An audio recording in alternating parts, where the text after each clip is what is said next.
If you haven't known me from the beginning, I actually started as like a support staff worker in the casino way back in the day. I was onboarding users to Decentraland, helping them get their first wearable. At the time, we didn't really have ice wearables yet. We did have some layer one wearables that were available that gave you a mining bonus in the casino. However, I was not like in charge of those, so I can't take the credit on those ones. That was actually Saus back in the day.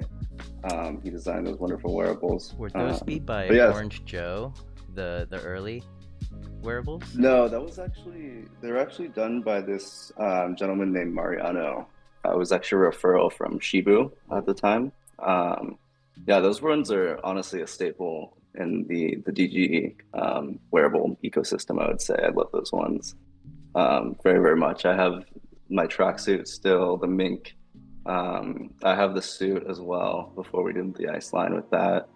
And the only one I don't have is the robe, which everyone kind of, like really, really likes and is like a prized possession. It's a mythic robe, black and gold kind of DG texture on it or pattern. Yeah, it definitely looks really, really sleek. But yeah, more about myself. I started designing stuff probably, I think I want to say back in eighth grade, which is the American school system. So I don't know exactly how old I was at the time. I think it had to be like 14.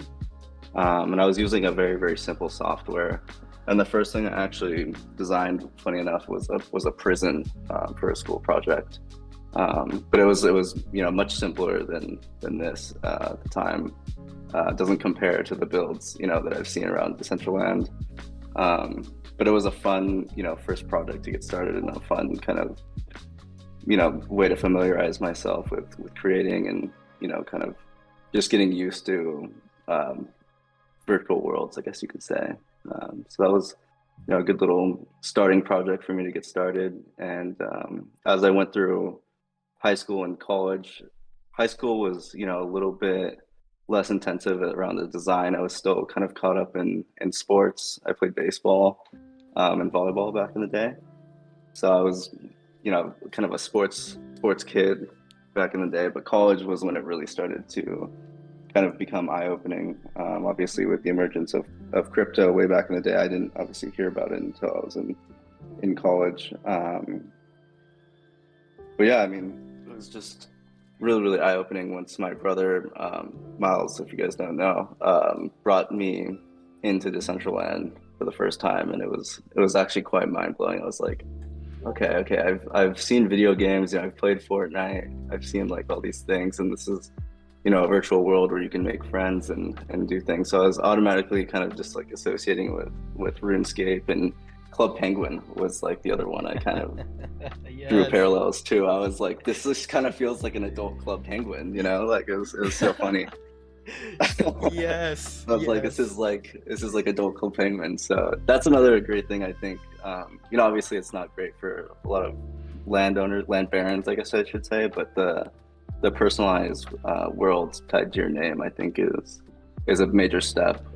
Because in Club Penguin, you could go back to your own igloo, and you could set up your igloo. You could buy stuff for it and whatnot. So I think that's a big step in the right direction for driving adoption. So Oh my excited. God. But like I agree with you on that one. I feel like it's gonna come to a point where, let's say, in-world Decentraland is gonna be like the experience. Like, let's say brands are gonna come in, purchase their land, and like create their experiences on the main world, and then anything that comes after that, like, everyone will be able to purchase their name and have access to their own world that they can build in.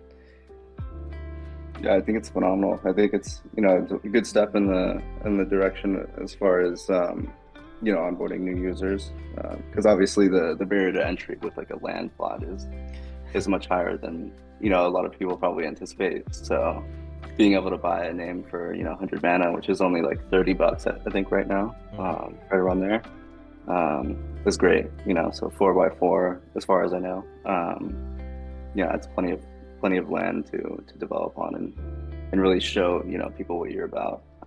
So yeah, I need to get started on my plot. I need to build something. I don't know what to build yet. We have a pretty amazing in-house designer at DG that does all of our scenes. His name's Firefox, so I might have to chat with Firefox to see what he's got any good ideas.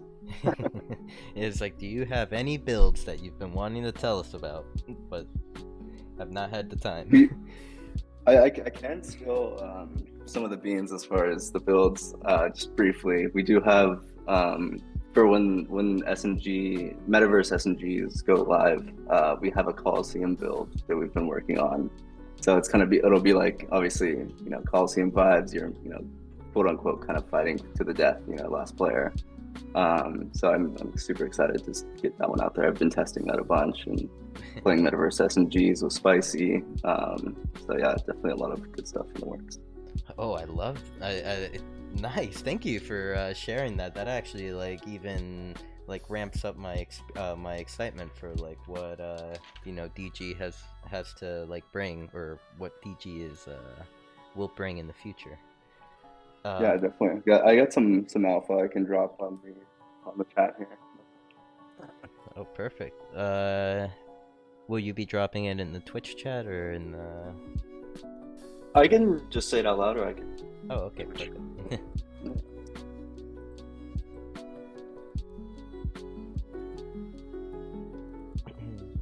But yeah, that's kind of just a brief overview of kind of how I got started. I definitely feel super grateful and super lucky to be surrounded by like all the amazing creators in the space. It's just super inspiring and motivating. I haven't been using Blender as long as like pretty much everyone. I've only had like a couple years under my belt, so I learn something new every day. And it's just super super inspiring just to be around all these amazing builds and people creating games and all these amazing wearables that people put out. So. Yeah. Oh my God. Yes. It inspires you by being around so many talented individuals. It inspires you to be better. It's that Right. in a way, like it's that like healthy competition mentality. It's like you look at your friend and they're putting out something cool, and you wanna match them, match their energy.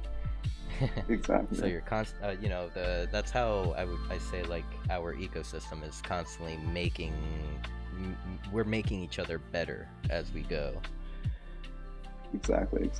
And I'm just like, every day, like I obviously keep an eye on the forums. I gotta keep an eye on my competition.